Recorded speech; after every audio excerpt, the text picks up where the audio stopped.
and welcome back to another episode of the Tea with Honey podcast. Hi, Mandy. Hello, Teddy. Switching it up a little bit. No, I caught me off guard there for a second. I know. You want to know what? I was thinking about it. So I right now am in my jammies. I'm like full jammy mode, hair up, makeup off. And because we're recording late, I'm going to edit. And then I'm just going to like try to get right in bed because I'm not really feeling the best. But anyway, I was in the shower right before we started recording. And I said to myself, I want to start the podcast a little bit differently. It was intentional. And so I said to myself, I want to start this a little differently. What words can I throw in that make it sound a little different? And instead of, I don't know what I said, but I rehearsed it in the shower. I'm really proud of you. It caught me off guard a little bit. Mm-hmm. I've thought to myself, I was like, should I volunteer? And I can like start us off because I think I was really nervous too when we first started. And so it's just become like a custom, I've just always done it. And like, that's just what it is. And I was always I wrote it on a note card and had it like in front of me because I didn't trust that I would be able to do it.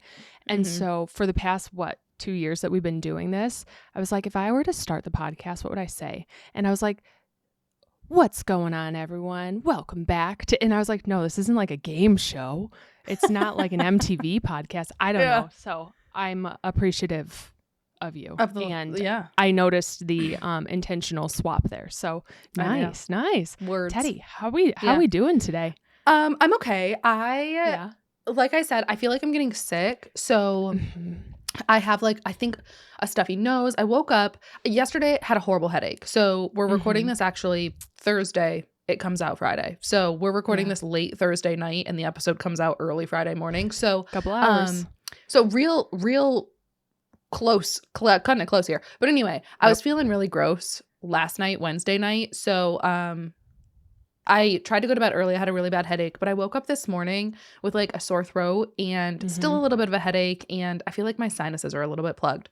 So I have just been drinking a lot of liquids today. I went for a WALK with the boys, got some fresh air.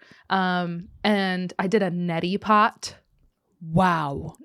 Have you ever done one? Wow. No, I'm very curious to hear how that went. I'm scared of them. I'm terrified of those. So I've done it before. I think this is probably like the third or fourth time I've done it. I think you'd be fine because you were a swimmer in high school and I was a swimmer in high school. And so what? Nose going up your water? No, nose going up your water. Yeah. Don't ask me how my week's going. But when you swim, you don't plug your nose. Like when you were like swimming in high school, you would just like, you could hold your, you could like you would just not breathe. Thing. You could like, you could go underwater without plugging your nose. Yeah. Right? Yes. Yeah. So Correct. It's the same thing. It really like that muscle that you use to like go underwater and not plug your nose is the same muscle that you use to kind of like plug and only breathe through your mouth. So like when you do a neti pot, you put the little like, it's like a little watering can.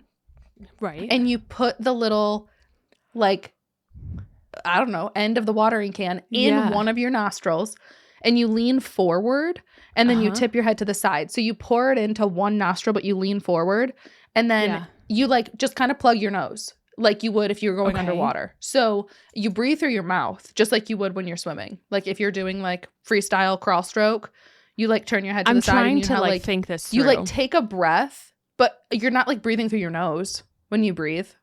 When you like go to take a breath so it's the same thing. Like you're breathing through your mouth the whole time. You don't have to hold your breath at all when you do an neti pot. Interesting. I'm trying and then to it just pours out the other nostril for me. Totally. It's I can't do it when I'm trying to. I think you'd get it. Once you got like water in your nose, I think it would like instinctually kick in for you. I do. Okay. But anyway, I did a neti pot. And I think it helped maybe a little bit. I've got a big old bottle of NyQuil sitting here on my desk. So probably right at the end of the podcast, I'll take some NyQuil, do the editing, and then be ready to pass out. Totally. So you're not streaming tomorrow, are you? I am. How are you going to wake up after that and like get yourself undozy? I don't know, but we're going to try. Oh my gosh, that, you know what? Props to you because that scares me. I feel like when I take NyQuil, it has to be by like 7:30 p.m. or else like my next morning is going to be out of luck, We'll see. you know? It might be terrible and I might not be able to stream tomorrow, but we'll see. Hopefully you get a good night's rest and feel good tomorrow. I just feel like it's worth it. Yeah.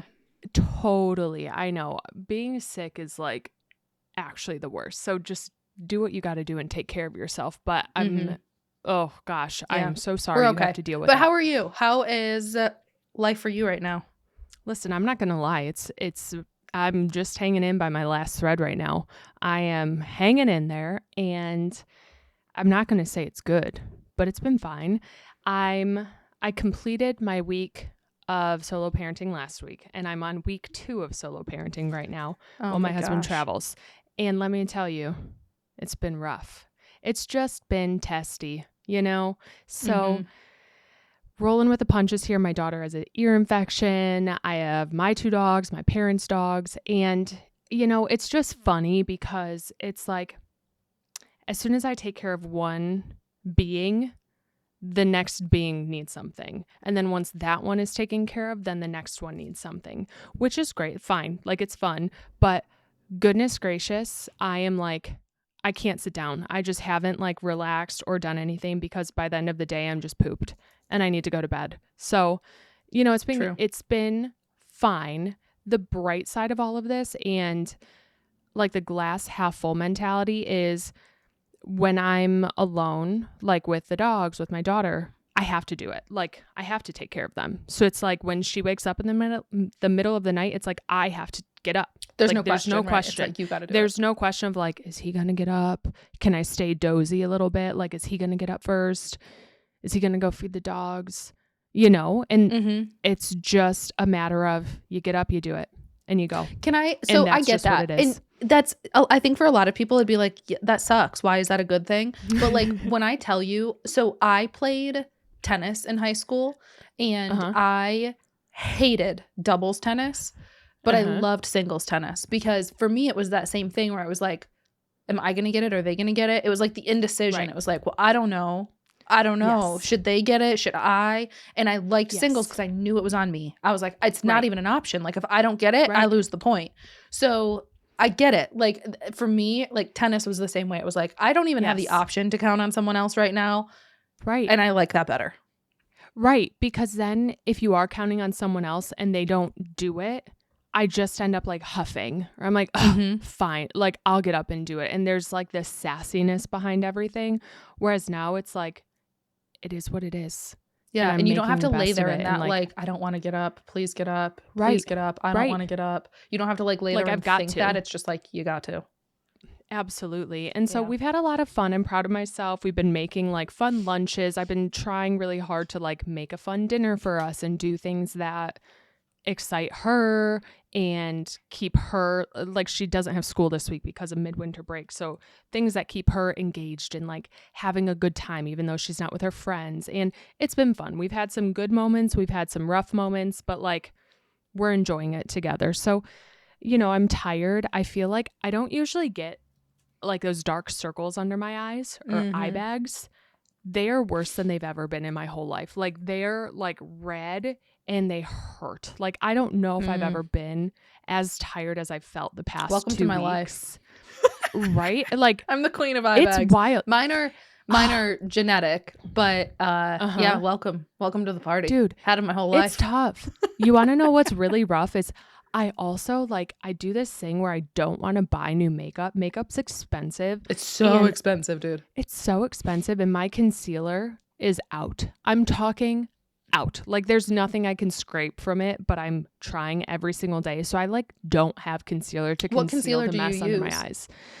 Kosas. It's like Kosas. Well, if you need a good full coverage concealer, let me know. I have a good recommendation. All right, what's your recommendation? Because these puppies have got to go. I use the NARS. NARS. NARS. NARS concealer. What's it actually called? NARS Radiant Creamy Concealer. I get it at Ulta or Sephora. Okay. Beautiful. Yeah. NARS Radiant Creamy Concealer. And I've used this puppy for the last few years probably. Yeah. And I do really like it. I will say I went up to, it's an award-winning concealer. I went up to the lady in Ulta just last week as I was like prepping for my trip, and because I needed a refill on it. And I was like, you know what? I feel like I've been using this one for the last few years. Like I feel like I should ask at Ulta like what I should use. Like if this is makeup changes all the time. And like, I like to know and I don't watch a lot of like beauty YouTube or TikToks or anything. Like I don't really watch a lot of like beauty inspired content. Yep. So I don't like see a lot. So I walked up to one of the employees and I was like, hey, I have really dark circles that are like genetic and there's nothing I can do about them. So I just like, I try to get like the most full coverage concealer. I've been using this NARS concealer for the last couple of years because that was like the best at the time. Is it still like the best, or is there one that you think is like more full coverage? And she was like, no, stick with the NARS. Okay. Consider it done. Yeah. And here's the thing. I'm on their website right now, and something that I look for, I don't know when this was. I have not done this in a while, but if I see on like the Sephora website, there's that stamp that says like Allure Reader's Choice Award winner. When I see that red stamp, I'm like, okay, done. Like, I know, trust me too. That. Yeah. Yeah. Right. And it has that stamp and it says bestseller #1 US concealer. And I mean, there is an asterisk and I can't find like the explanation of the asterisk. But, where is it? Okay. Based on a U.S. consumer perception study of 60 women after 2 weeks of use. 60. Okay. So that's like a really bold statement, but like, I guess I'll take it. I remember someone at Sephora recommending me the one that I got, and I was like, okay, sure. Like, I'll try it. I wasn't married to anything. And so I've been using it for like 2 years. But I need something because I need to go to the store and like buy this product, but I don't feel like it because they're expensive, but I need it. I really, really need it. These eye bags are rough. So yeah, the NARS Radiant Creamy Concealer is my favorite. Okay. I might have to go look at that because it's getting rough, but like, I don't want to spend so much money. It's like when I need a new tube of mascara, the amount of times and probably like money I've wasted going to like the grocery store and telling myself, I'm going to buy let me buy something here. I always buy the same mascara. I've used the same mascara forever, but I'm like, what if I found a cheaper one here? Do you use like a nice mascara? I just use a drugstore mascara. I'm very specific. Okay. I know you do. And I feel like I've tried a bajillion mascaras and I have very short, like non-curly eyelashes. And I finally found one that works for me, and so I just stick with it. Yeah. But it is more expensive than the drugstore ones. And I so badly just want to find a cheaper one that I can easily grab. But I can't find one that I actually like. And it's such a bummer. I know. My favorite for a long time was like the Better Than Sex mascara from Too Faced. Like I loved that one, but it's so expensive. And so I was like, I can't. Right. So I ended up switching to the Maybelline Sky High. Yes. And so it's called Maybelline Sky High. And I used the primer first, which is so like I've never used a mascara primer. So it's like I buy 2 different like tubes of mascara. One of them is white and it's like the primer. And then one of them is like the pink bottle and it's like the black mascara. And so the primer goes on and it looks like black mascara, but then it like then you layer the actual mascara on top and it's so much better. So I like if I were to just put the mascara on, it looks like half as good as it does when I actually put the primer on too. So I actually really like it, but I just get it at CVS. I used to use one that had a primer, but the primer was like white. And so it always freaked me out. I was like, I have to cover all this. And then I discovered the primer you use is black. Is it like that's it's the same as the mascara. Yeah, it should. So the one I use, it's a Benefit mascara. It's a Bad Gal Bang. And I love it. I don't know. I like it because like the bristle, I like when a mascara wand is like plastic, if that makes sense. It's like, or silicone maybe. And there's not like long bristly brushes that stick out. If the more brushes that are like hair brushy, like that wiry hair brushy, the less I'm going to like it. I need it to be like, see, I think you might, okay, silicone-y. that Maybelline Sky High has a very, very similar tip to the Bad Gal Bang. I don't know. Like, I love the one I use. You know which one I tried because I saw it all over TikTok was the bubble. It was like a bubble up or like bubble something. And I tried it, hated it. It was so dry. It was like putting on dried out mascara. And I was like, that was a waste of my money. But I've been trying to get into like a brown mascara because like my eyelashes are blonde. And so I like the Bad Gal Bang. They have a good brown. Honestly, it's not I feel that like bad. it's not in oofy. terms of price, like the Bad Gal, I'm seeing it right now on Ulta and Sephora for $15. That's probably the half like travel size because I think I pay like 30 for it. Okay, it might or be. like 29. So it's like $30 when I have to buy that, but I only buy it maybe once or twice a year, probably twice a year. And it doesn't go bad, but I really like it. I want to get into the brown mascaras. You know what I actually almost tried doing? Did I talk about this a couple months ago where I bought like men's facial hair? No, it's women's eyebrow dye, but I was going to do it on my eyelashes.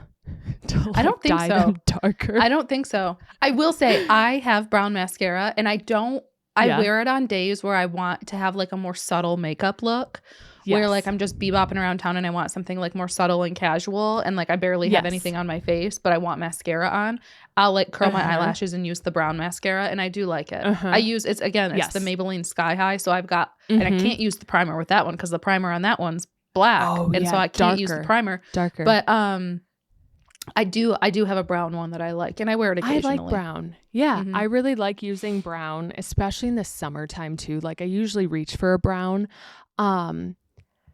People keep telling me, like not people keep telling me, but TikTok keeps telling me that I have green eyes. And so they're like, use plum colored mascara. I'm like, you want me to put purple mascara on? You really want me to put purple mascara on? Yeah. And there's like this one from Clinique that is like, I don't remember what it's called. It's like eggplant or something. And I get ads for it all the time. And it's this Clinique mascara, but I've only in my whole life used the same color of Clinique eyeliner. I've used it my whole, like since the first application of makeup, it's the same eyeliner. And so I'm like, oh, maybe I should try it. But I remember trying all of Clinique's mascaras and I didn't love them. They didn't do anything for my eyelashes. So I'm like, I want to try your plum mascara. I'm like hesitant to pay the money, but like I am kind of curious. I know I'd be interested too. So I'd be interested. I don't even know what color eyes I have. That's what I'm like. Yeah. I feel like I can't even. My eyes are like sort of blue, sort of green, sort of gray. They're just kind of like swampy. And so it's like, well, okay. I feel like I never know. I don't know. I would love to try it. The brown I like. The purple might be taking it a step too far. I think it's worth a try. It could make your eyes really pop. It could be, but you never know. That stuff could be expensive. And then I'm like, well, why did I just spend money on that and not like it? So anyways, I need to go buy some concealer because your girl's tired. It's been a long week. Haven't done a whole lot except for just like doing the things, you know? So it is what it is. But I'm speaking for myself and anyone listening to this. I think we're all really excited to hear a little bit about your travels. You made it back from your stingray excursion. I assume you didn't get stung by a stingray. Well, maybe I just didn't tell you. You did what? I didn't. You got stung by a stingray? No, I didn't. Oh my gosh. I didn't. Thank gosh. Oh my goodness.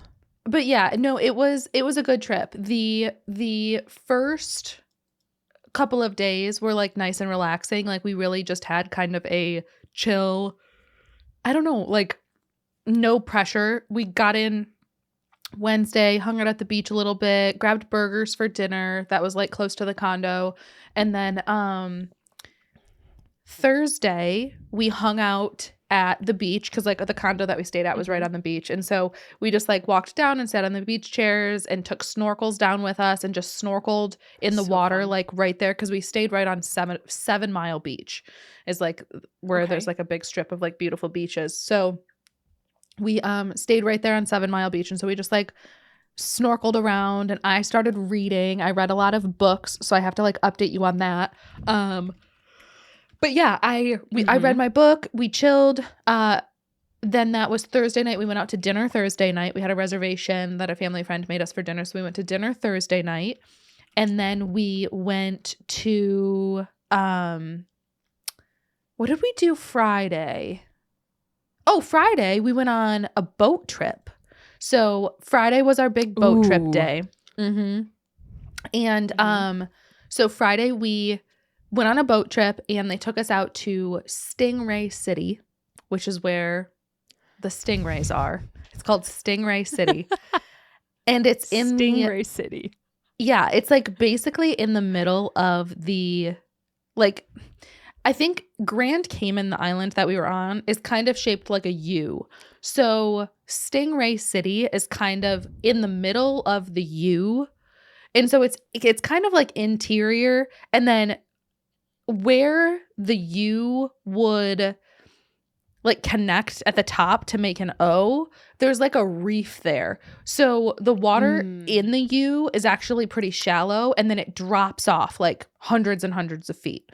So basically what they were telling us is that the stingrays swim up into that like body of water right there because they can stay away from the sharks, because the sharks can't get over that reef. Cause like when you're coming over that reef, it's only like 2 feet of water to like it's only like 2 feet of water to like squeeze through. So the stingrays can get through and like get into that body of water, but the sharks really can't. Like they could maybe, but they don't. So anyway, the stingrays like it there because it's safe and like away from sharks. But there's like this sandbar where water is only like, I don't know, 3 or 4 feet tall, probably like 3 feet tall. Okay. And so you get in the middle of like what feels like the middle of the ocean and you hop down into like 3-foot water. And there are 144 stingrays in the water. 144. And they tell you before you get in the water, they say, do not step. Like, don't step and walk. You need to shuffle. Because if you step on a stingray, that's when, like, they could get mad, aggressive, that sort of thing. So you get down onto the sand in your little bare tootsies and you just scoot. You shuffle across the sea floor. And so they're like, you don't want to step on a stingray. But you want to know what's scary? It was actually quite windy the day we went. So there were waves. No. So 3 feet of water, it's like, it was probably just above my boobs. And so the water, you know how like when a wave comes, it picks you up it picks you up, right? And then you have to land. And so every time a wave would pick me up, which wasn't every single wave, but every time a wave did, I would be like full panic mode, like staring into the water, trying to make sure I wasn't landing on a stingray. But essentially what happens is like you show up with a bag of like food. And so we showed up with this like weird plastic bag full of squids, like literally like the kind of squid that you turn into like calamari. And we showed up with a bag of like floppy, gross, dead squids. And you get a stingray to hang out with you by feeding it. So like you have to like get it to like you first. So like our boat captain guy, or we had a captain and a first mate, and our first mate was like the stingray guy. And so he just started like diving down after the stingrays and would like grab one and bring it over. Fearless. And then he would be like, okay, we have to feed it now, or else she'll be cranky and she won't want to hang out with us. And so then they are like, here you go, tuck your thumb in. You like have to hold this dead squid and you have to tuck your thumb in. And then he's like, okay, I'm going to guide your hand to its mouth. And it leads like, I have to like go under the stingray to its mouth. And then it like is like a vacuum and it goes whoop, and it just like sucks it up. But you have to like tuck your thumb in or else the stingray will suck up your thumb too. And there's grinders in its mouth that like grind up their food, I guess. So anyway, that sounds like out of a horror movie. It was just like, what is happening? And I was the only one that had any sort of fear, apparently. Everyone else was so calm, cool, collected. And I was like, what's wrong with you people? How are you not scared? I'd be terrified. Yeah. So anyway, we hung out with them. They have you feed. Everybody in the group gets to feed it. And then everybody in the group gets to like hold it. So you basically hold your arms out like you're carrying like a pizza box. Yes. Yep. And you have your arms fully extended out, and they set the stingray in your arms, and like obviously the face facing you and the like tail facing away, because like I was so scared to be near the tails of any of them. Yeah. But if like you go like and do like a little kissy noise, like the stingray will come up and like kiss you. It'll like snoot. It'll like touch its snoot to your lips. And apparently it's like a thing that if you kiss a stingray, you get 7 years of good luck. And so we were all like big old kissing stingrays. Yeah. Come here. Yeah. So we were kissing stingrays and we hung out with them. And then they give you like they're like, okay, now the stingray's going to give you a back massage. And you like go like this, and they put the stingray like on like near your back, and it like flops against your back. Weird. Okay. Didn't love the back massage thing, but interesting. Yeah, it was an interesting experience. Then we went snorkeling on a reef. We went up up right near that reef that like the sharks can't get over. And I didn't really want to be near the reef, because what if a shark did get over, you know? Like it could. Right. But it didn't. So just anyway, we went snorkeling there for a little bit. Yeah. We went snorkeling there and swam right next to a barracuda, which was terrifying. Like those are some big scary fish, and like those are some fish that like you do not want to have any jewelry on, because they will like zoop, come up, and they're so fast, and they got big teeths. So just a barracuda. And then the boat captains were like, hey, we have these turtles that we've kind of like trained, and I don't know if they'll come or not, but their names are Philip and Bronco. And they're just like these wild sea turtles. But if we park in this one spot, sometimes they will like see the boat. And if we like call to them, they'll like come and we can like feed them. So we had a couple of squid saved from the stingrays. And we just like stood on the back of the boat and just looked for turtles.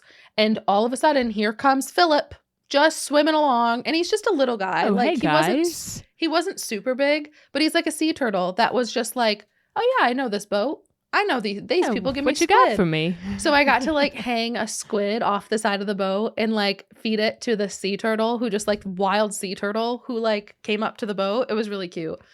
It's just Crush. And then we saw Bronco. Yeah, we saw Bronco, who was a little bit bigger, but Bronco didn't end up coming to the boat. I think we got distracted. I don't know what happened. But yeah, that was fun. Then finally we went to Starfish Point. And we saw some starfish. And there's like this one point on the island where there are like hundreds of starfish. And they will like come up onto the shore, because they can't be out of water, but like into like the really shallow parts during the day and like get sun and stuff. And then at night they'll like crawl back out into the like deeper ocean. Yeah. And so they were all up, and so we got to like just pick up these starfish and hold them in our hands. Like we couldn't take them out of the water. Like they have to stay submerged under the water. And they're like super protected because they're, I don't know, starfish. They're protected species, I guess.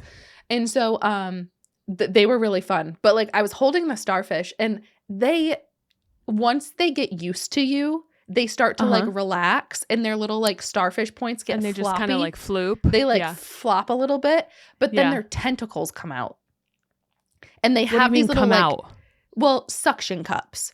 Like they have those like little like suction cups that like pop out of their arms, and then they like stick to you. So they like flop, but simultaneously like suction cup to you. And then they won't let go. And sometimes, and if you can let go like that upside down, and they'll just be stuck to your hand. And then you have to like tap, tap, tap. You have to like tap them on the back and they'll like release. I don't know. Sorry, they were buddy. fun. Time also, to go they back. Also, they kind of freaked me out though, because I didn't like having something suction cup to me. Right. It's like a leech. Yeah. But anyway, that was the boat trip. The next day, and like, you want to know what was the best? We just had a lot of like afternoons where we would nap. Like every afternoon from like 3 to 6 p.m. we would all just like chill.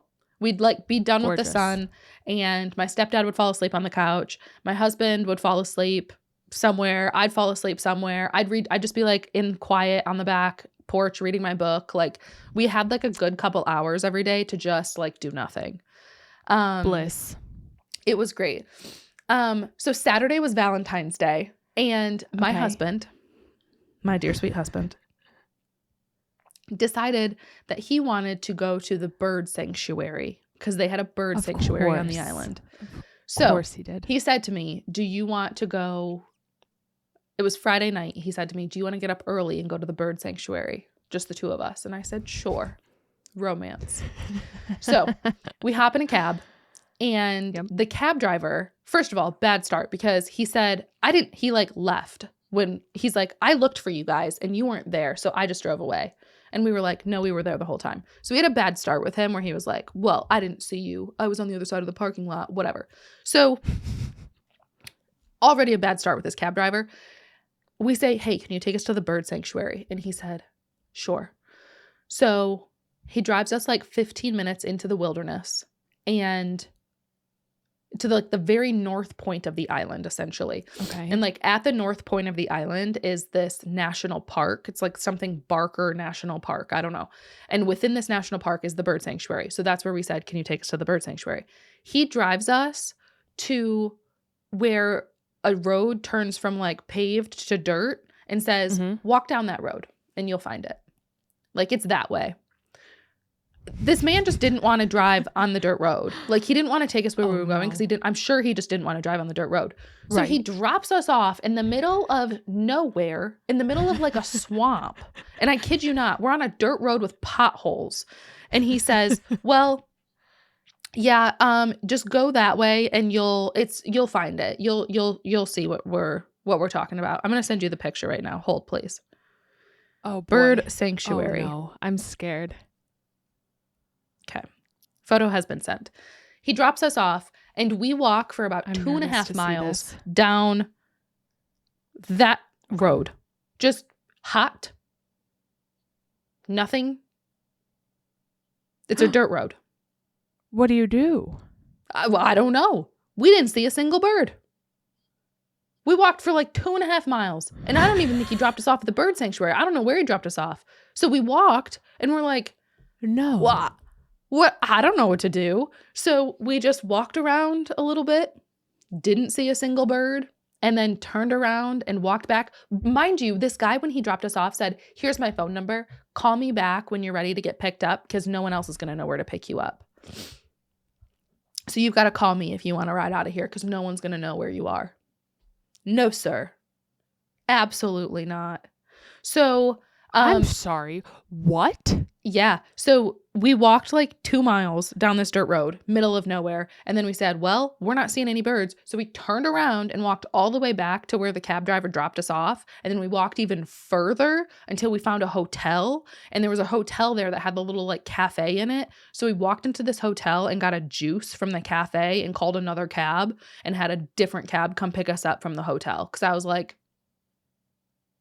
fun. So anyway, that was a really romantic Valentine's morning. And then we went to the turtle sanctuary. So now, that was this exist? That's what I wanted to do. So I told my husband, I said, we'll go to the bird sanctuary if we can go to the turtle center is what it's called, the turtle center afterwards. Okay. And it does exist because it's a place that you like buy tickets for. So it was interesting. We showed up and it was like $30 a ticket. So it was actually pretty expensive. But you show up, you buy a ticket, and you can buy one of two different types of tickets. There's like a $30 ticket and there's a $60 ticket. And the $30 ticket, you have access to like the park. The $60 ticket, you get access to the park and all of the pools because it's got like a bunch of pools where you can like swim with turtles and stuff. But I had just come from the bird sanctuary. I didn't have my suit.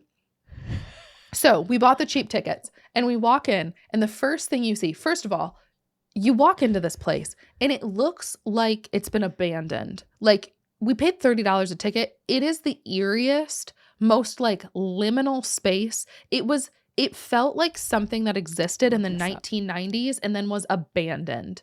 It's called the Cayman Turtle Center, but center is spelled Centre. So okay, we show up, and immediately upon walking in, there's like a breeding pond, it's called. And it's like the breeding pond, and there are these massive turtles, like absolutely ginormous, like turtles like the size of me, it feels like. And they're swimming around, whatever. And we perched up at a little bench near this like breeding pond where all these massive turtles were. And they basically have like a pond that, are you looking at pictures and laughing at this experience for me? The first picture is just this unfortunate picture because it's a lady's tush swimming. And I don't know why. When I tell it's just you, a terrible picture. Listen. It looks better in the pictures. It says it has 2 awards, Best of Cayman Islands 2023 and 2024. Listen, I will tell you it was a great experience. However, it felt apocalyptic. It felt post-apocalyptic. Hilarious. So, okay, continue. We show up, we see this like turtle breeding thing, and there was a turtle that was kind of like, it looks like it had like beached itself. Like, it was kind of like in the water, but it was like half in the water, half out of the water, and it looked dead. It looked donezo. We're like, that is not good. Like, that's a dead turtle right there. And so we're sitting there putting our sunscreen on, and we're watching this turtle, and we're like, that guy's dead. And so we're just sitting there like applying our SPF 100, like, what's going on? And a bird landed right next to him and walked like basically on him, doesn't move. Just absolutely not moving. And so my husband and I, again, I'm going to send you another photo. My husband, as he is applying sunscreen, accidentally, he has like this, he has this like cut on his lip from shaving. And as he was putting sunscreen on his face, it like busted open. And so he's like, he had like blood on his face. And so I just sent you 2 photos. And so my husband and I are sitting there applying sunscreen, and we're sitting there talking about this dead turtle, and he's sitting there with like all of this blood on his face, and he's going, do you think we should go in and tell them about the dead turtle? And I was like, oh my God, I can't take you seriously right now. Yeah. And so he's like, I think that's a dead turtle. Like, should we go in and tell them about the dead turtle? And so he's sitting there just blood all over his lips. And the turtle wasn't even dead. It was, why does he look like that? Right. I can't breathe. Why is he looking like that? What happened to his eyes? Did it get in his eyes too? No, I don't know. It is a live photo. Like he's in so much pain. It is a live, like, apocalyptic. Yes, and my husband and I are like convinced this turtle's dead, and we sat there for like 10 minutes looking at this guy going, he's dead. Man, we should really go tell someone. We had just walked in. We had been there for like 90 seconds, and we're like, that's a dead turtle. We should go tell somebody. He was alive. He was fine. At one point he moved his head. So he was fine. And we're like, we are losing it. Like, what is going on right now? So we were like both laughing so hard because we looked like absolute fruitcakes, like sitting there putting on our SPF 100. And SPF 100 doesn't even exist. Like, apparently that's not even a thing, but it is a thing, but like, it's a scam essentially. If you buy anything over like 50, like nothing is stronger than like 50. And here we are caking on our 100, which was literally like a paste. And so, yeah, we just were a whole treat that trip, but it was fun. The Turtle Center was a lot of fun because they had like a nature walk in the Turtle Center where we saw more birds than we did at the bird sanctuary. And then we went to a butterfly room. So it was like a screened in, like, area where there was like 6 butterflies. And then we went to the aviary where there was like hundreds of birds in one of those little screened in rooms. It was kind of scary though, because the birds like would land on you and stuff, and I didn't really like that. That's kind of fun. And then they had like a whole bunch of turtle ponds and like ponds where you could swim with the turtles. And they had like the predator tank where they had like some sharks and some like scarier looking fish and stuff. But no, it was a good experience. Like the turtle center was fun. It was worth the money. It did feel, they had like these little retention pond things, not retention ponds. I don't know what they were called. Little like smaller pools that had like baby turtles in them, and if you washed your hands you could like pet them with 2 fingers. Cute babies. So it was good. It was definitely worth the money, and I would recommend the Cayman Turtle Center, but just know that like it kind of, if you're there, I think the issue was like Grand Cayman has a lot of cruise ships, right? And I think that the day that we went to the Turtle Center, there were no cruise ships at the port.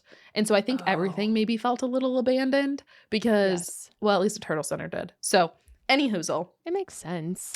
Yeah. And then the next day we just kind of relaxed. We went to dinner, I think that night. Yeah. Saturday night. Sunday we relaxed all day, and then we flew home Monday. So I will say, and I've said this a couple of times, like it felt like a really good balance, the trip, between like doing stuff and seeing stuff and going and like snorkeling and stingrays and starfish and turtles and bird sanctuary, and then like dinner reservations, and then also just like sitting and doing nothing.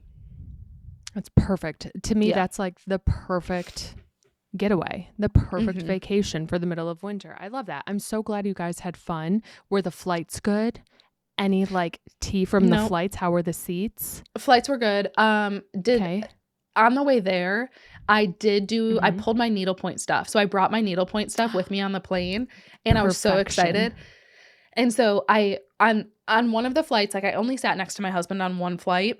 And it was like our longer flight. And I was like, I'm going to needlepoint. He was in the middle seat. I was in the window. And so I was like, no shame. Like, I don't care. No judgment. Right. So I pull out my needlepoint project. And as soon as I do, I like pull my needle out. I pull my thread out. I pull my needle threader out. Pew! Needle threader disappears into the abyss. It falls into the crack between my seat and my husband's seat. And just it fell into like the cesspool that is like the germs of an airplane, like, you know, in between this, between, not going like, in there, not even on the floor, but like in between where there was like a hair tie and like a fingernail and like just so much dirt and grime and stuff, and I couldn't even see it. Like I knew it was in there somewhere, but I couldn't see it, and so I didn't even get to thread a single needle before I lost that flippin' thing. But then I ended up just saying, I'm just going to lick it and then like pinch the thread and try to squeeze it through. So I ended up, it was fine. I ended up being fine. Perfect. But that was a way to start it. But yeah, no, that was the only flight we sat together. All the other flights I sat by myself, next to strangers. And cause we just paid for like the cheapest seats, where like, we paid for the cheapest tickets where we didn't even get to pick our seats. Yeah. So, it was fine. It is what it is, right? Yeah. That's fun though. That's a fun little vacation. I'm glad you guys got to go and get some sun and be out of, I mean, like cold weather, right? So that's good. It kind of brings me into something that I saw. And I don't know if I knew this was a thing, but I saw this thing. And I was like, you know what? Teddy and I need to do this. This needs to be like a bucket list thing for you and I. And it is at the Georgia Aquarium. You can sleep under the sea and have a sleepover in the tubes of this aquarium and just set up a cute little bed. Yes. And I was looking. There are plenty of dates available, and it is not as pricey as you would think it is. And they even have one where you can sip and sleep under the sea, where there's like cocktails. I didn't see even an event for that, but like these are only, and I mean, yes, this is pricey for a ticket, but to sleep at an aquarium, to me, that's like an exclusive experience. Like that's a couple $100, right? Yeah. It's $140 And I'm like, that's like the price of a hotel room. And that's a long time in an aquarium. Granted, you're probably sleeping, but so do you sleep on the ground or do they have little like bed rolls or something? It looks like they have like little camping pads. So you bring your own pillow and blanket and you sleep on a little mat and you basically just sleep under the giant tunnels and just watch the fish. And I think what I saw was this TikTok where it was someone like, I somehow really ended up in like marine life TikTok, and someone was saying there's a certain kind of music to listen to when you go to an aquarium, and I've been listening to it, and maybe that's where my algorithm went, but I just want to lay there and listen to that music and stare up and feel like I'm laying on the bottom of the ocean, like looking at a coral reef. And I believe with this sleepover, you get like a tour guide and you get your own private tour through this whole thing. You get to wander and go look around. And obviously there's no like other people there. And so they give you a bedtime snack. You get breakfast, the guided tours and activities. And I just think it would be the most fun, memorable experience to just do this. So yeah, I think it'd be fun. I've never even been to the Georgia Aquarium, but I've heard really good things. Like I've heard it's a really cool one. Yes. I haven't been in ages. I used to go when I was a kid, and it's right by the Coca-Cola Museum. And that was one of the best places to visit growing up. So I was like, you know what? Teddy would love all of that. Like we would have a blast. We could do the Coca-Cola Museum. We could go sleep under the sea. And I just think it would be so fun. And then I started like envisioning this in my brain last night as I was falling asleep. I'm like, I shouldn't tell her. I should just like go down there and be like, hey, I have a surprise trip, but I'm not telling you. Sleepover. Right. And then drive you to the aquarium. And I'm like, do you have your sleeping bag? We're sleeping here. And I was like, she would love that. No, it would be fun. When you and I went to Chicago years ago, and we like went out of our way in Chicago to go to the aquarium there. That's like, we have sought out aquariums on our trips together. And so I was like, could you imagine having a little sleepover under the little fishies and sharks? That would be really cute. Yeah. Like, I think, oh my gosh. So bucket list idea. I've been looking. There's a date in April. There's a date in May, June, July. August is wide open, and the prices are all the same. There's no sips under the sea that I saw, but I think it would be a blast. I truly think this would just be hilarious. And everyone's like, I don't know. Everyone seems to have a blast. What I would not be thrilled about necessarily. I think there's somewhere it's like adults only, or you have to be over like 25 years old.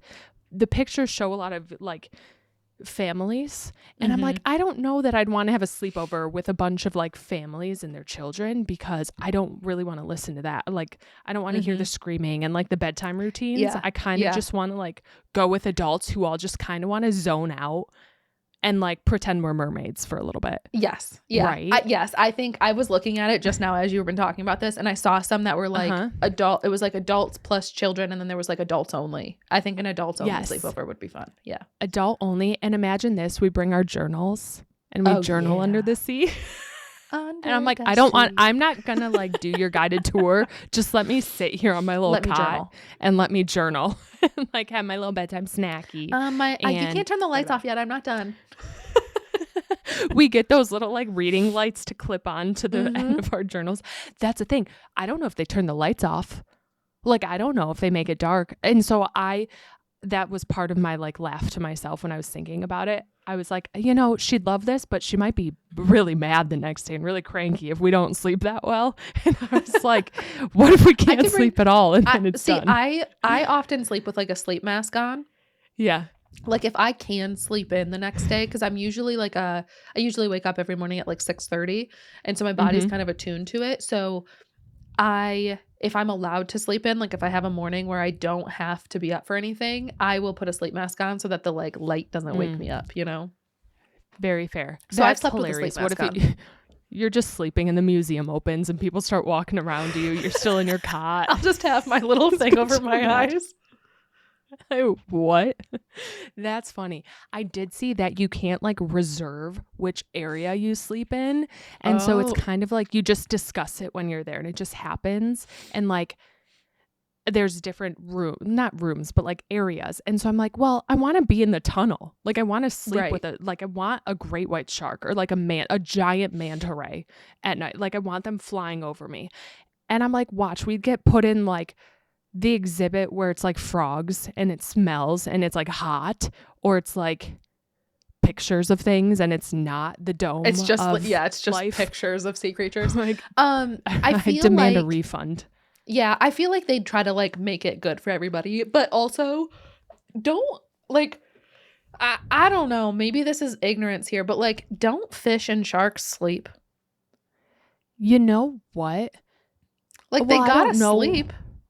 They totally do, but like I wonder if they're like nocturnal or like I don't know. You know, I guess I don't know. Because like I mean the ocean gets dark at night. So like they wouldn't leave the lights on them all the time. That's very true. Let's see. Do sharks? It's more so when do they sharks shut the lights off at the Georgia Aquarium? They do not sleep. They engage in periods of rest. Oh. This says the Georgia Aquarium does not completely turn off the lights even at night. During specialized overnight sleepover programs, they only reduce the lighting in the sleeping areas for safety. For safety? Oh. Yeah. So emergency and pathway lighting remain on so it does not get completely dark. That's like a nice little glow. Sharks area. Predators of the Deep gallery is designed to be dim, but not pitch black.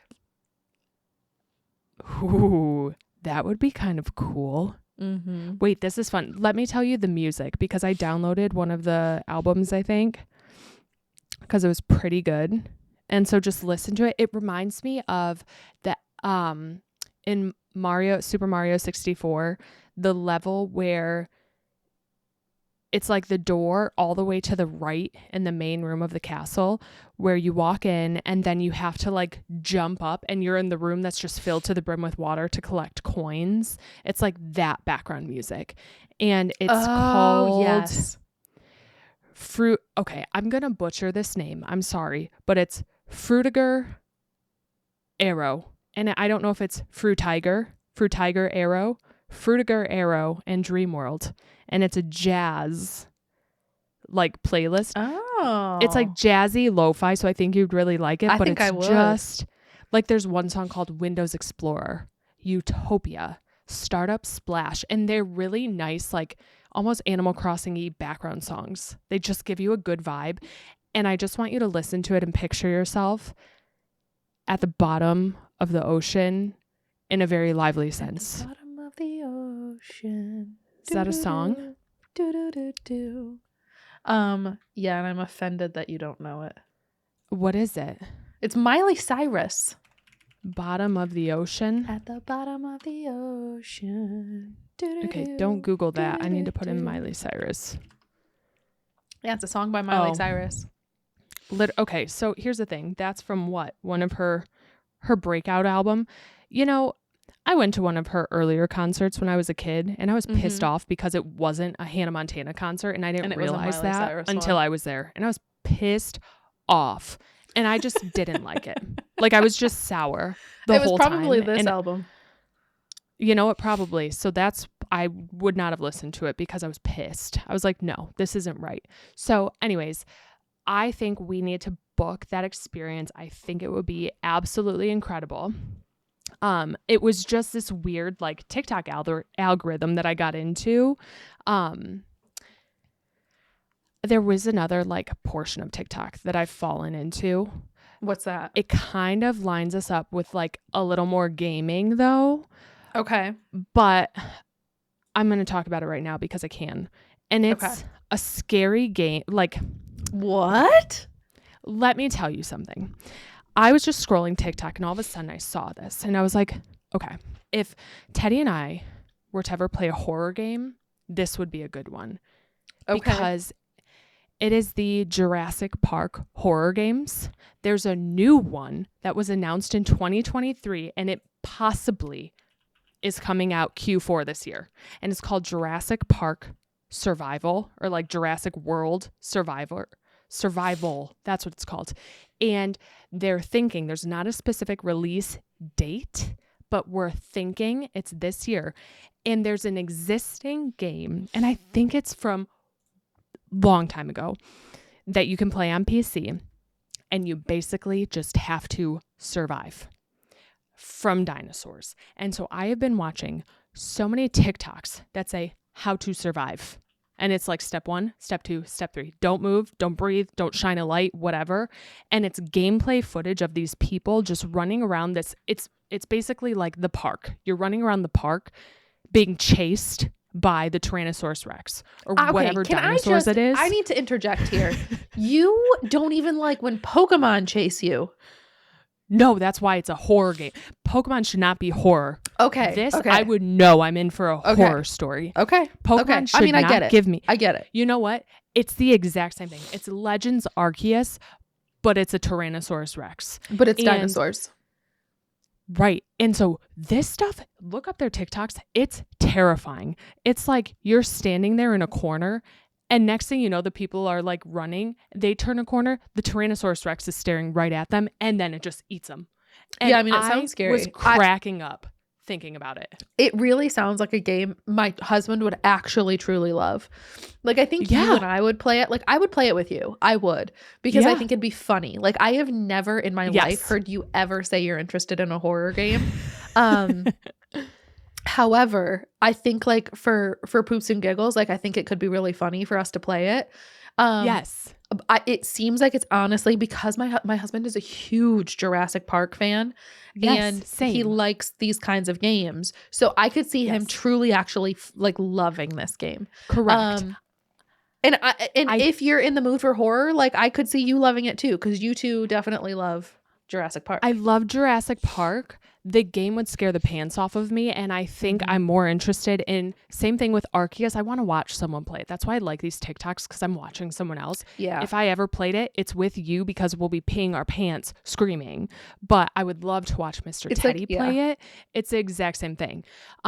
Love the movies, but me in my shoes there, I'm freaking out. So I can only imagine, like, this old game looks scary. This one, you can wish list it now on Steam, and it's coming on Xbox, PS5. It looks absolutely terrifying. Like, I know games that are coming out now, imagine how realistic this thing is going to look. So it's like, I was reading about, I don't even know where the description was, but essentially your goal is to outsmart, escape, and interact with the dinosaurs. So you have to, like, it's strategy almost, where you're thinking of like, oh, here's this dinosaur, they're receptive to light. What do I have to do? How to do like exactly? Mm-hmm. How do I survive? And you're basically like, you're playing as Dr. Maya Joshi, right? Who was the one who is unable to evacuate the island. And so you are trying to, like, just Are we survive. assuming it's a Simply multiplayer survive. game where you can, like, play together? Does it look like that from the trailers? I where it's don't like a group think of it people? is. Oh. I don't think it is, but I wish. I know that they've done updates. So I wonder if it'll ever be a future update, because the game, this new one's not even out yet. There are, like, game packs. There's so many Jurassic Park games. But this scary one, I don't know if you can do multiplayer, but it would be hilarious to run around together and just, like, push you off a staircase or something to the T-Rex so I can run away and escape, or like you know what I mean? Like, if we could trick them together. Like, I feel I don't know. that I mean, we would be it looks good like at it. I'm doing some Googling, and it does say, like, it's a confirmed single player game, but they're gonna have like multiplayer, or they're gonna have online mode. There's like going to be an online component. So, like, what would the online component be if it's a single player game, you know? So I don't know. Right. We'll see. Right. It could be really fun, but I got super into watching videos of it, and it looks fun. Worst case is if Mr. Teddy can play it, I would love to watch and have like a game night of just sitting there watching him. I'll make popcorn and watch him outsmart these dinos. I'm going to send him looks really the link fun. to this. I wonder if he even knows that this is a thing. I don't know what here's the thing. When I'm Googling it, I'm trying to figure out what the original game is called. Like, what is this person playing that I've been watching? And it's in like the 30th anniversary game pack, I guess, which is on sale. It's like $7.99 and you get all of the original Jurassic Park games. So I don't know. I think it would be fun to watch him play. And I think once the new one comes out, we should attempt it and do a horror night. Because I think if we're going to do horror, that's like a good way to do it. Because it's not actually like ghosts or things, you know? Agreed.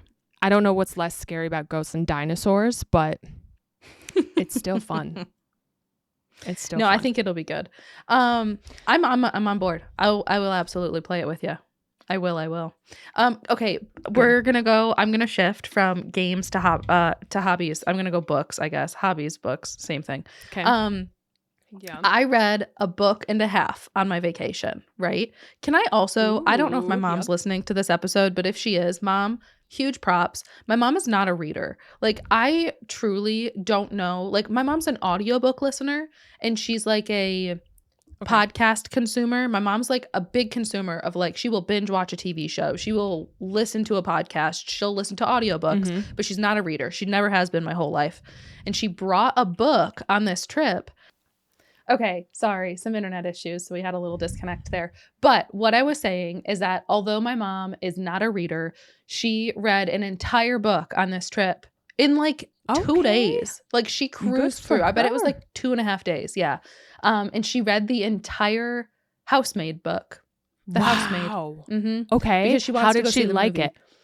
She liked it. I will say she picked up on like she was feeling suspicious of a specific character pretty early on, and rightfully so.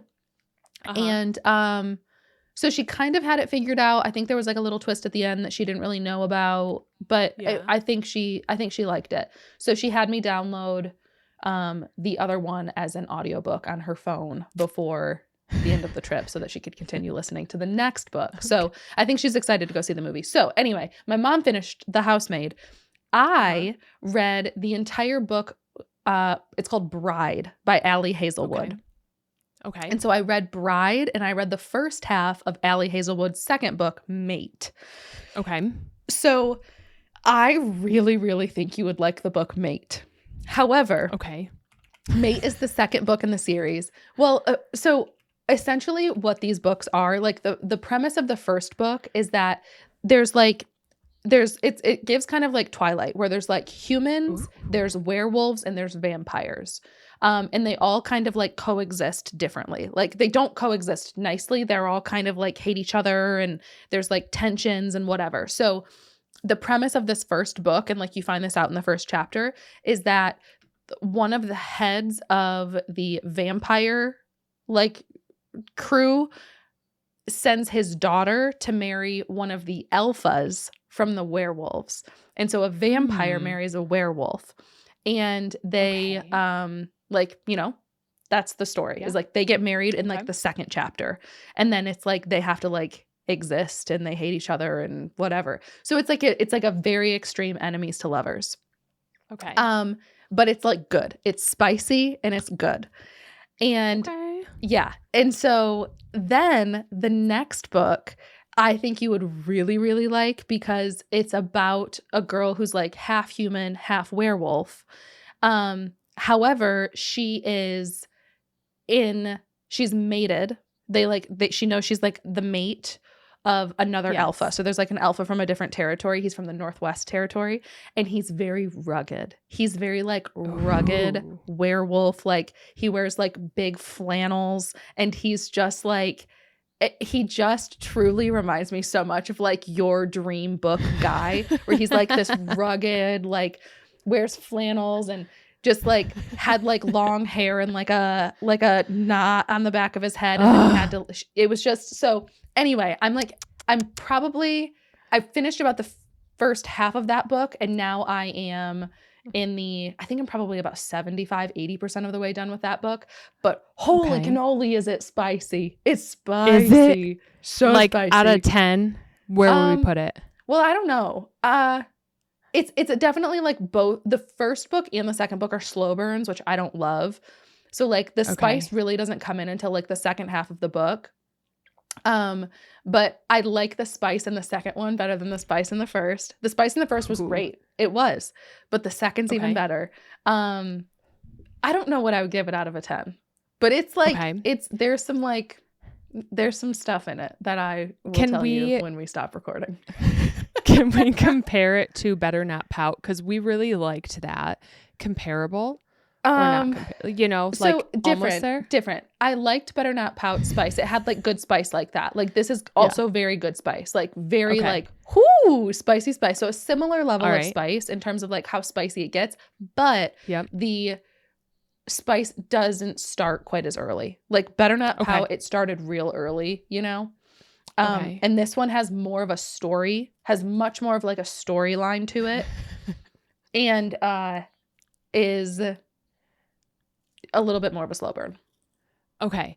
And now, is it something where you have to read the first book before the second book? Or can you just jump straight to the second? So I actually bought the second book first. I bought the second book first. And I started reading it and I was like, I don't know what's happening. I'm so confused. Okay. And so I was like, I can't read this without reading the first book. And so I went and bought the first book. And I'm really glad I did. Okay. I don't think you will regret reading the first book. Like, it's good. Okay. It is. And I think you'll like the characters. And I think you'll like the romance. Like, I really, truly do. So read the first book. And then just be really excited for the second one. Because, like, it's right up your alley. But they're both really, really good. I'm excited.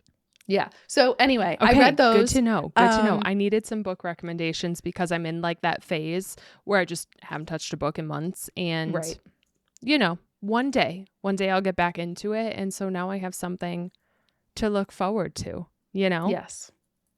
It'll be great. I will say, it's interesting because we're excited about, you just told me you'll like this book, spicy adult. I'm really excited because my like young adult series just got an announcement for a new novella that's coming out this year. No spice. I don't even know if they've kissed each other, but like, it's just a sweet little book. And it is from the Once Upon a Broken Heart series by Stephanie Garber. And I'm really excited. It is the continuation, like, love story of two characters. I won't say who because it kind of does spoil stuff.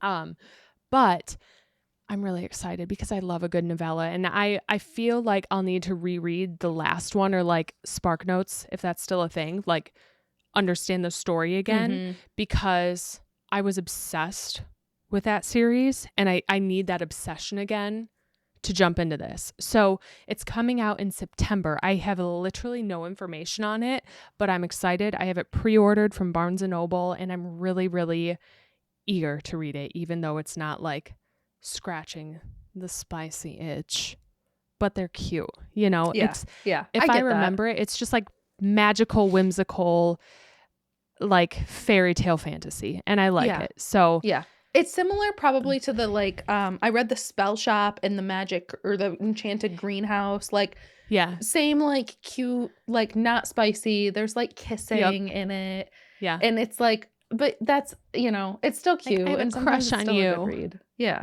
It's still a good read. It's just, it's very fantastical, and I think that's what I like about it. It's very like escapism into this like cute perfect world, but there's no like, the villains are villains and there's no like wars or there's no gore and battles or things like that. I'm thinking like ACOTAR, it's not as intense as that stuff. It's like ACOTAR for people who don't want to deep dive into this massive like world drama, it's much more simple. And the books that I am reading right now, those Allie Hazelwood books, Bride and Mate, similar, where it's like a fantasy world, but there's not quite as like, it's not like there's not like a big war and it's not this big, it's a very different like there's like conflict, but it like it's not like that. Totally. Yes. I don't know how to describe it, but that's exactly how these books are. It's the Caraval series and then the Once Upon a Broken Heart. I had to go through Caraval first to get into Once Upon a Broken Heart, and I like Once Upon a Broken Heart way better, but it's cute. They all tie together. It's fun. I like this lady. She's great. So I haven't read any books, but I'm excited about a book. That's good. You know? Yeah. Get that on pre-order. You know what's interesting is next week, you know, the books, Cinnamon Pumpkin Spice Cafe, Cinnamon Bun Bookstore, whatever. Blah, there's like 20 of them at this point. Yeah. That author has an announcement coming next week. And I was like, another one is coming out. Cranking them out. I have not even caught up on those yet. Those are still all over my bookshelf. So they're coming out fast. They're coming out fast, and I'm reading slow. But I haven't read. However, we have watched TV too that I think we should talk about. So without any spoilers, I watched Bridgerton up to season 3, right? I'm caught up. And then you gave me the advice that you had heard to watch. I always want to call her Queen Elizabeth. What is her name? Charlotte. Charlotte. And the show is called Charlotte, right? I think it's Queen Charlotte. Okay. So we have both in the past week watched Queen Charlotte, her little spinoff. Mm-hmm. I am so glad that you told me to watch that before watching season 4 of Bridgerton. I'm so glad. Have you started season 4 of Bridgerton already? Yes. I think I'm on episode 3 or 4. Oh, okay. Maybe. So you're way ahead of me. Good. Okay. Well, I've started it, but I think I'm only on episode like 1, maybe still, maybe 2. Maybe I just finished the first one. I'm into the second one. And I'm already like, wow, I'm glad I watched Queen Charlotte. It gives you just like some like backstory that I think is helpful. Yes, I absolutely agree with you. And I think it's sweet because you just didn't know. Like, I really liked the Queen's story. And I mean, King George. I know. He's easy on the eyes. He is easy on the eyes. So that made for a fun watch. But it's really cool. I thought what was really fun is that it brought to light like where modern medicine is today and like how different the times truly were back then when they were like still in discovery mode of like understanding humans and understanding like how our bodies and brains and like everything worked. And that was like a very cool reminder of it, I think, watching it. Kind of wild, honestly. And it's interesting to see all like the parents in there, you know? It was I really liked it. I really liked it. I didn't expect to like it as much as I did. And a lot of people were like, it was one of my favorite seasons of Bridgerton, like blah, blah, blah. Yeah. And I was like, I really liked it. I did. And I was like, yes, I don't know, really glad to know that like, although sad, like it ended the way it did, which was for me good, you know, like I was so relieved to be like, okay. I think the ending of I almost again said Queen Elizabeth, Queen Charlotte, it was so emotionally strong. Whoever like makes this show and writes it, they are brilliant. And I am having this fear right now where I'm mid season 4. I don't even know if the end of the season is out yet, if I can like keep watching it, but I'm going to be really sad when this is over. I think we've got a lot of seasons. I do. I think we have quite a few seasons left. I think there's still like, oh, do you just mean like right now once you finish season 4? Because you don't want to have to wait for season 5? Yes. Okay. Well, I was going to say, I don't want to wait 2 years. How long does it take? I don't know, a year or 2. Okay. But like, I don't want to wait like 2 years to get to them. I'm excited. I mean, I think a year because that's happening. It hasn't been 8 years since Bridgerton started coming out. So like it has to be, they have to be putting out one a year, you know? 4 years ago sounds right for like the first season. That's fair. I think I will like this season. It progressed faster than I thought it would, honestly, without any spoilers. I'm just excited to keep watching. So I'm so glad that you recommended I watch Charlotte because it was absolutely wonderful. And I'm sitting here right now like I got to go watch Bridgerton. Last night I sat on the couch watching it with ice cream. I gave myself like half of an episode and I said, I'm going to sit down and I'm eating ice cream. And you know what I did? I didn't even put the rainbow sprinkles on my ice cream. I kept them in the tub and I just took a little scoop of ice cream and a big old scoop of sprinkles on top. And I finished a whole tub of sprinkles. It was awful. My teeth were loaded with sprinkles. It was, I don't know what happened. Absolutely I just no binge ate that stuff. It was so sounds good. like a dream. And it was amazing. And I just want to do it again because it was so nice after a long day to just But now you got to get more like sprinkles. Did you buy more today?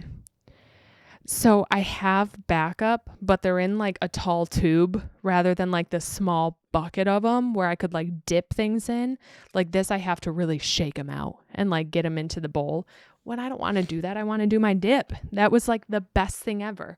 So yeah. I think I could give myself like 30 minutes, like the next half of the episode tonight with some ice cream. I think it's just, you deserve it. The best way to end a night, I think. Truly the best. So, okay. I feel a little bad. Can I be honest? Yeah. I feel a little bad moving into like something that we were going to talk about this week. Yes. Demi Lovato. Yes. Week 3, Demi Lovato. We had an album to listen to and a movie to watch. I didn't do my homework. Well, I didn't either. I didn't do my homework. I didn't either. And I didn't want to like say that because we haven't talked about this literally whatsoever. Nope. But our Demi Lovato concert got canceled.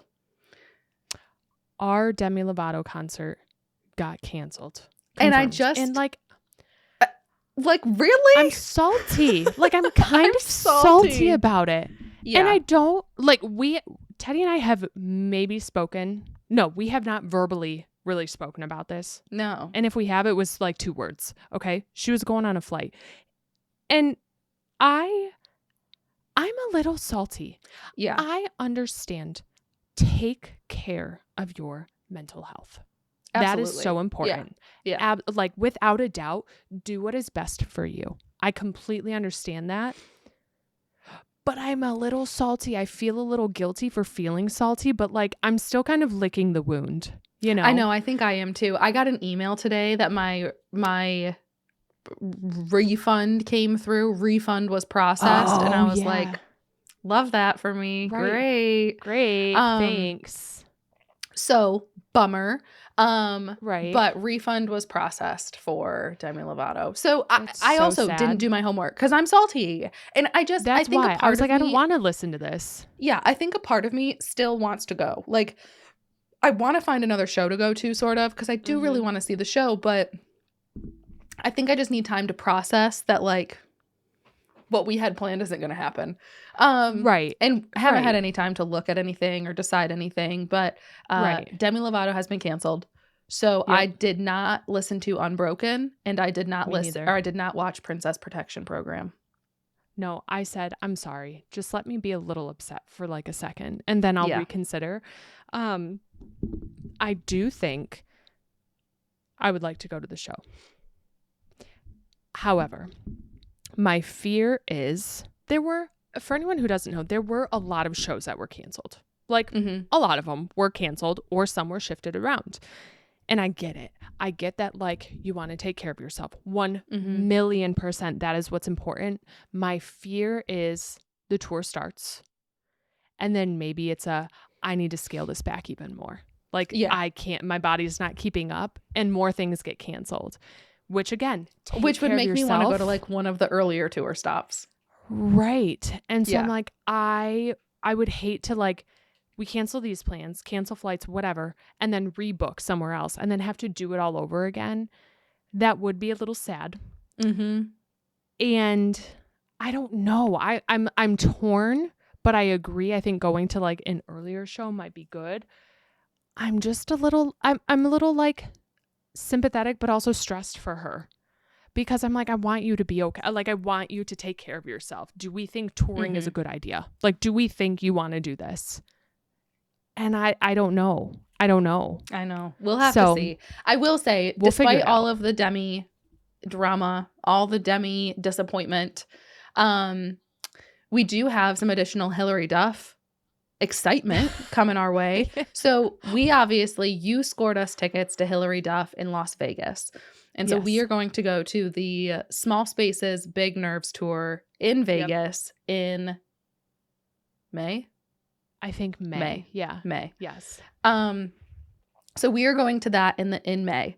And then obviously over the last week, Hilary Duff announced another tour called the Lucky Me Tour, which is like a world tour. So she's going all over the US, all over the world. She is coming to a city near me, you know, just near us. I'm like, of course she is. We knew this was going to happen. Now. We knew this was going to flip flap and happen.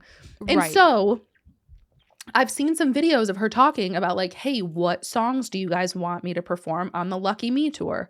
And I am so excited for Vegas because I think Vegas, like we kind of know what the set list for Vegas is going to be, right? Yeah. She's already had a couple of Vegas shows. We know what the set list is going to be for the Small Spaces Big Nerves tour. However, she's obviously updating the set list for her world tour, and she's doing a completely different set list, and she's adding more songs. So I was like, I want to do that too. Like, I don't want to miss more Metamorphosis songs live. Like, I want to hear Anywhere But Here live. And I know she's going to sing it on the world tour, and she doesn't sing it in the other tour. So my mother ended up snagging us 4 tickets to a show in Michigan. And so we are going to be going to one of the Michigan shows. And I don't know if my mom wants to go. She got the tickets, and I think she would have fun with us. We'll see if she wants to go with us. But we're going to have fun. It's going to be fun. I think it's going to be a blast. I'm not going to lie. When she announced this world tour, I too felt a little salty. So I was like, I felt like I fought for my life. You fought to get tooth and nail. Yes. I was like, do you know how much stress this cost me? And now you're just willy-nilly going on a world tour, coming to 2 stops close to me. Are you kidding me? I was like, do you know the lengths that I went to, how high my heart rate went? I almost had a heart attack, I swear. The thousands of dollars we're going to have to spend on airline tickets, hotels in Vegas, food in Vegas. We're going to have a wonderful weekend. We're going to have a wonderful, wonderful weekend. We really, truly are. It's going to be great. But Vegas is expensive. I could drive 30 minutes to see the other show, 2 hours to see another one. Yep. What? And have a bed to sleep in after. Yeah. Vegas is pricey. Flying is pricey. And I thought, I'm going to pay this because this is a once in a lifetime chance. Joke's on you, girl. You're just the tester. You're the guinea pig, okay? You're the guinea pig before the world tour starts. Yeah. So I was a little salty about it. Excited, yes. Salty, mildly. But you know what? It's going to be fun. And I'm pretty sure her new album comes out tonight, right? I know it does. It comes out Thursday tonight. Night at midnight.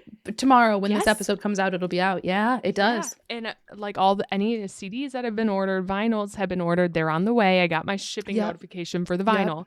Yep, so did I. Right. So I'm like, that's on the way. So we'll listen to that. And I'm sure, obviously, a lot of this music will be incorporated into these tours. But world tour. We're going to the world tour. That's going to be really fun. It'll be like the perfect summertime concert. I am very excited for that one. And I think, you've always said your mom, that was your Metamorphosis, was your childhood. And I think your mom experiencing that with you would be really awesome. And we would have a great time. So I think we would too. A lot of concert drama in the last week, for sure. Like a lot of not stress, but what the heck is happening right now? I was streaming this week and someone came in and was like, Teddy, I am newer to your stream and I feel like every single stream you're trying to get tickets to some concert. I was like, honestly, I really don't go to that many concerts. I've gone to I don't know, maybe 3 in the last year. I really don't go to that many concerts, but it does seem like I do. I think It's because it's like talked about, and there's a lot happening with a lot of them. Like they're things that people are talking about and want to go to. And so it's like brought up quite a bit. And there's new music coming out for these artists and movies and different like XYZ reasons to like bring them up, right? And you probably were also talking about at some point the Hannah Montana reunion, right? And getting tickets to that somehow. So like that too is going to cause stress and anxiety, because how the heck do we get into that? The heck do we get into that? That's shooting for the stars. That's shooting for the stars. Truly. Now, can you fill us in? Like, give me the lowdown on what's happening with this Hannah Montana reunion. So I will read you the press release that Disney put out on February 17th, so 2 days ago, that says, today it was announced that the Hannah Montana 20th anniversary special is coming to Disney Plus on March 24th. The special will celebrate the iconic series that defined a generation, exactly 2 decades after its Disney Channel debut. The special will be filmed in front of a live studio audience and will feature an exclusive, in-depth interview with Miley Cyrus hosted by Alex Cooper. The conversation will offer an intimate look at the creation of one of pop culture's most iconic characters and the lasting impact the show and the character have had on fans around the world. With heartfelt nostalgia and fresh perspective, Cyrus will revisit moments, music, and memories that defined an era. Viewers will be treated to never-before-seen archival footage, while some of the most memorable sets from Hannah Montana are brought back to life, including the Stewart family living room and the legendary Hannah Montana closet. There will also be some familiar, in asterisks, notes that find their way back into the spotlight. So, that's what we know so far. I will say, I think we knew something was coming from Hannah Montana. We knew Miley had teased, there's something coming. And I was feeling like really excited and hopeful that it would be some sort of like a concert or like a tour or like a show. I don't know. I was hopeful. And I think that I'm excited. I'm not going to say I'm not excited. I'm excited. However, Miley Cyrus was on the Call Her Daddy podcast 2020, I think, and recorded an episode with Alex Cooper in 2020. And I listened to that episode. And it wasn't my favorite. Like, I don't necessarily listen to Call Her Daddy very often. Yeah. And I don't know that that's what I was expecting for the reunion. And so, I don't know. I don't know how I feel. I agree. I don't know if other like cast members will attend or like be there, but I had maybe assumed that like some of the gang would be back together, you know? I know Emily Osment shared some stuff, so I would love if she showed up or like was a part of it. But yeah, it doesn't feel like the combination of the two, in my opinion, don't like mesh necessarily like perfectly. I've seen a lot of people saying it just doesn't feel like Hannah Montana to me. Yeah, I hear a lot of people saying that they wish it would have been Dolly Parton interviewing her. Could you imagine? Right, like having Dolly do it. That would be awesome. Yeah, that would be fantastic. It just seems random like a little random. Yeah, and not like special, if you will, or like sentimental. Yeah, when I feel like this event. So first of all, March 24th is a Wednesday. Is it? No, I apologize. It's a Tuesday. Oh, okay. Why would you do that on a Tuesday? Okay, first of all, why is it a Tuesday? Because in my mind, I was about to say, what are you doing March 24th? Right, I'm going to fly. Right. We're like, we should be together. I think we should have like, do, I was going to say Hannah Montana, like watch. We literally binge watch Hannah Montana on our butts for however long it's going to take leading up to that. And like, I'd still do it during the week, whatever. Like we can make that happen. But I truly feel this special and watching footage and stuff is going to be, I don't know why. It's going to be very emotional. Yeah. And I just know the tears and like I have goosebumps talking about it right now. It's just going to be, I almost want to use the word like triggering. It's not triggering in any way. It's not traumatic in any way, but like it feels like that monumental. You know what I mean? It's just, yeah. And so like I want to make an event out of it. I want it to be special. Hannah Montana has been such a huge part of my life. And I think that's also one of those things that's like, how do you get in that live studio audience? Like I don't know how to prove to whoever is filling that audience that like I screamed he could be the one at my bachelorette party. Like we were on stage screaming Hannah Montana at my bachelorette party. Yes. Like they don't know. On stage. We requested that. They don't know how much this means to us. And they're just not even going to let us in. Have we asked? No. But we don't know I don't know how you get there. I don't know how you become a member of a live studio audience. But if there was ever anything, like I would beg. I would do because you know she's going to perform. It says some familiar notes find their way back into the spotlight. Okay, well, right. She's going to perform the sets, like being so close to the closet and the living room. That's just like, I don't know. Yeah, there's no show that like I speak for the both of us when I say this confidently. I don't think there was any show that captivated us like wholeheartedly. Yes, you are correct. Both. Yeah. We didn't even know each other. And I think this is what really sealed our friendship. I think Nothing was more we're like, meaningful wait, to us you than like that. Hannah Montana too? We can listen to that in the car together. Like it was like one of those, Right. That was like a bonding moment for us because that was like one of the I can be myself around this person type of thing. Because we're like, you like this thing that I was like nervous to say because it's something from like my childhood, but I still love it. And that to us was like a very big thing. And I don't know how we become a part of it. I don't know if we should like make a video and send it. I don't know if we should start like emailing them, writing them. Like who are we sending the video to? You know what? I don't know, but we could try every single avenue. I don't want to give our secrets away right now, but like we could try everything. True. You know what? Maybe we should.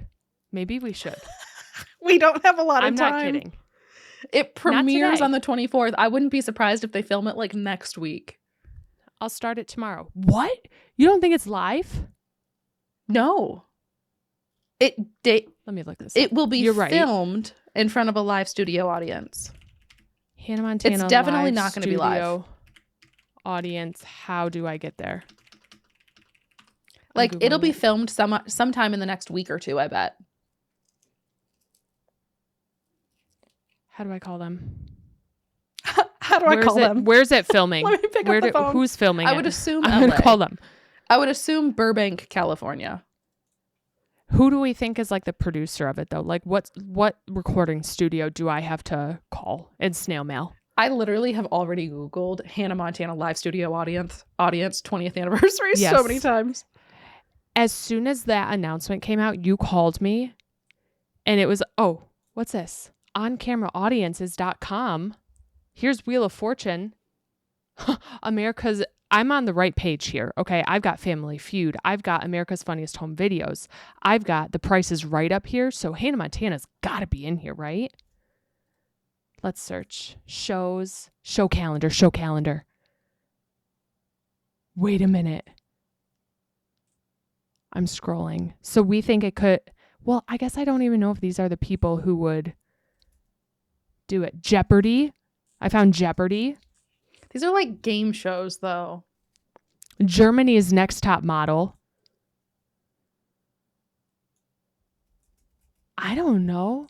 This is livestudioaudience.com. America's Got Talent. That would be sweet. I'm going to go to the day of and see if there's just like any chance that this is a thing. America's Funniest Home Video would be awesome. Okay, that's not the right one. Let's see. There's a lot of shows with live studio audiences. I'm looking at one right now too, like a different website. And it's like Kelly and Mark, The Late Night with Seth Meyers, The Daily Show, George and Mandy's First Marriage has a live studio audience. Wouldn't that be fun? So here is a thing. It's why do they keep saying live studio audience but not telling us how to like get there? So it's announced by Disney. So I wonder if it could be like a Disney live studio audience tickets. Right? Like Disney would own this. Check. Okay, wait. On camera audiences. It told me to try that, but I just did. Live show tickets in LA for Disney shows. I'm on a website. This is right. There's like Jimmy Kimmel on here. The Voice. I think I'm on the same one. I'm on the same one. Okay, well, keep scrolling, girl. We might be on the right thing. I'm down to like March 3rd already and I haven't seen it. Okay, you check that one. I'm going to check another one. Everyone else, don't do this. Don't take my We ticket. won't find it. Anyway, we will keep scrolling on this. But I don't know. I'm excited. It'll be good. Even if we're just at home, we're going to have fun watching it. Oh yeah. Huge day. But it's going to be a fun one. Mandy, do you have anything else for me this week? Honestly, no. Okay. I'm kind of taken by this right now. I'm kind of in like a wheelhouse. You're in like an I'm going to find this headspace. And that's I'm okay. very determined. So I just have to sign off. Okay. I've got to get to work. You've got to get to work because you can do it while you watch Bridgerton and eat ice cream with sprinkles. Oh my gosh. My night is perfect. Mm-hmm. So I just found something new here. I'm going to go look. But everybody, thank you so much for catching up with us. Teddy, it was great chatting. I'm so glad you had a great vacation. Thank you for listening to my stories. Oh, of course, of course. And friends, we will catch up with you all next week. Thanks for listening. Bye.